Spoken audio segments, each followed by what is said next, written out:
Hey, what's up, everybody? It's Charles Sabanson, and welcome you guys to another episode of the DREAMERSPRO show.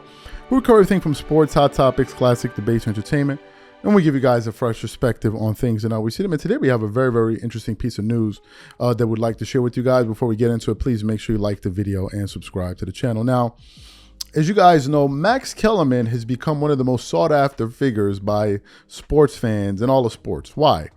Because ever since he got let go by ESPN over a year ago, many of us have been out here speculating, where the hell is Max Kellerman? What happened with Max Kellerman? And it seems like everyone has been speaking for Max Kellerman on his behalf other than him, right? We've heard things that his friend Marcellus Wiley, who's a friend to the channel, he had to say. We've heard what his former partner at ESPN on ESPN First Take, Stephen A. Smith, had to say when he basically went on his diss tour, when he was just throwing him under the bus left and right on the Joe Budden podcast, on the Breakfast, like just from one place to the other. And he showed absolutely no remorse at the fact that his debate partner, who he had debated alongside for 5 years, that he was gone. And he said he had been trying to get him fired for years, but it never happened until ultimately ESPN and Disney had to do some cord cutting, and then Max Kellerman fell into that group. Then he got thrown off the show. No, first he got kicked off of ESPN First Take, and then he had his own show, This Just In, and then eventually he, he left the network. But I want to focus on the This Just In part, because Max used to be on one of the most popular, probably the most popular sports morning show on ESPN First Take. Then he moved to the afternoon slot. And on the afternoon slot with This Just In, it wasn't the same thing, right? It wasn't the same vibe. And it turns out, according to this report that we're getting this morning, it turns out that in fact that move was essentially orchestrated by ESPN to essentially push Max Kellerman out of the door. And we want to read from two articles. One of them is from Awful Announcing, with the headline that says, Dan Le Batard says ESPN tried to kill Max Kellerman with schedule, treated him as disposable.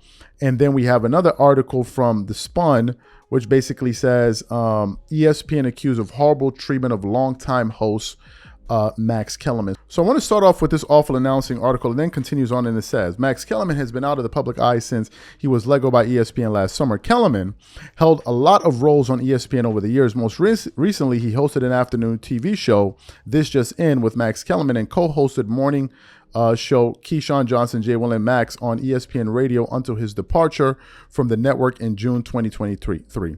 Recently, Brian Kenny told Brandon Contest of Awful Announcing podcast that Kellerman would emerge from the shadows later this year, but what that entails remains to be seen. For now, ESPN is paying Max Kellerman essentially to go away and be shelved for the duration of his contract.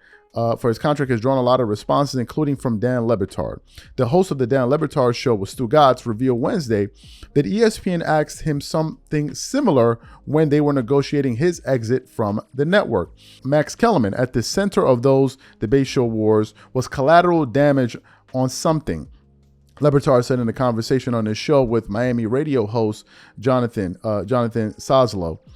If you were watching what was happening to us at ESPN, they tried to kill Max Kellerman after we left by giving him the morning sports radio show. And the reason I bring you into this, Zaslow, is because I believe ESPN's strategy of figuring out the most people are disposable, including they're saying Stephen A. Smith, when Burke Magnus talked about, go on without Stephen A. Smith publicly. You are the beneficiary of what it is that's changed at ESPN. When they have realized that they can get a person who's a professional radio host, and they don't have to give Max Kellerman's of the world the morning radio slot. Max Kellerman was a prodigy in this business. Max Kellerman is Exhibit A on how you have to be careful about how disposable the pieces can be. The original incarnation of Around the Horn was with Max Kellerman as host. He thought he was more valuable than that. He was a prodigy. He was a prodigy in sports television and sports radio. And according to to Le Batard, ESPN's response to Kellerman's overestimating his worth was to pluck Tony Reali, pardon the interruption intern, straight out of the office hallway. Reali has since become the face of Around the Horn for the last 20 years. And I just want to quickly see what this other article had to say from The Spun. It just basically went on to say, when ESPN parted ways with Max Kellerman, many sports fans were surprised. Kellerman had been a staple at ESPN for years, appearing on multiple shows, and in several different segments. He had his own show covering his favorite sport, boxing, in the months leading up to his dismissal. Kellerman also hosted a morning show with Keyshawn Johnson and Jay Williams, and another former ESPN personality says that time slot was the beginning of the end of Kellerman. Max Kellerman, at the center of those debate wars, was collateral damage on something, said Batard on his radio show, speaking to Miami radio host Jonathan Soslow. And that article goes on to say a few other things there. Look, it was clear.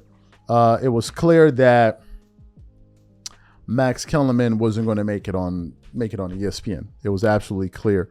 When you give him that time slot, it's very, very hard to perform well in that time slot, right? I think now the people that replaced him, I think, are the Pat McAfee show. I think the Pat McAfee show currently occupy that time slot, but it's a very difficult one to do well in, right? There are some shows, however, that have figured it out. If you look at First Things First on FS1, with Kevin Wiles, Nick Wright, and Chris Broussard, they do a fantastic job. But it's a very, very difficult time slot, right? And I think a lot of people, you see, I think during the cord cutting that took place at ESPN, there were a lot of big names that I think people were upset that they left. Mark Jackson, Jeff Van Gundy, Jalen Rose, Max Kellerman. But I think what made it worse, or rather what made it different with Max, is the dynamic that existed between himself and Stephen A. Smith, and the things that Stephen A. Smith had gone on to say after Max Kellerman's departure. That's what kind of created a different scenario. I think that also plays into the fact that plays into the whole kind of movement of people wanting Max Kellerman to come back stronger than ever. As you guys know, Undisputed will be parting ways with Skip Bayless next month. So that seat will be empty. They didn't say they're canceling the show. They said that seat will be empty. And I said on some of the shows surrounding, when we're breaking the story, I said that I felt like, look, if they're looking at any possible replacements, I think that they should look in the direction of Max Kellerman. I said it then, and I'm going to say it now. I really, really honestly believe that they should look in his direction. Number one, he has direct experience hosting a morning show like that with ESPN First Take. He did that for 5 years. Number two, you're replacing a journalist with another journalist, which means that he can talk about every single sport: boxing, basketball, baseball, football, tennis, whatever it is. You need a guy like that to kind of anchor the show. Max Kellerman fits that role perfectly. Another reason why I think he should get that position is because of his personality, and I think that he will be able to push back much easier on people like Paul Pierce and on people like Keyshawn Johnson. I think Skip Bayless stands no chance with those guys. I think Max Kellerman will be able to hold his own and really give those guys a run for their money, which I personally believe will make the format more interesting to watch. Because if I'm keeping it funky with you guys, the show these days is quite boring.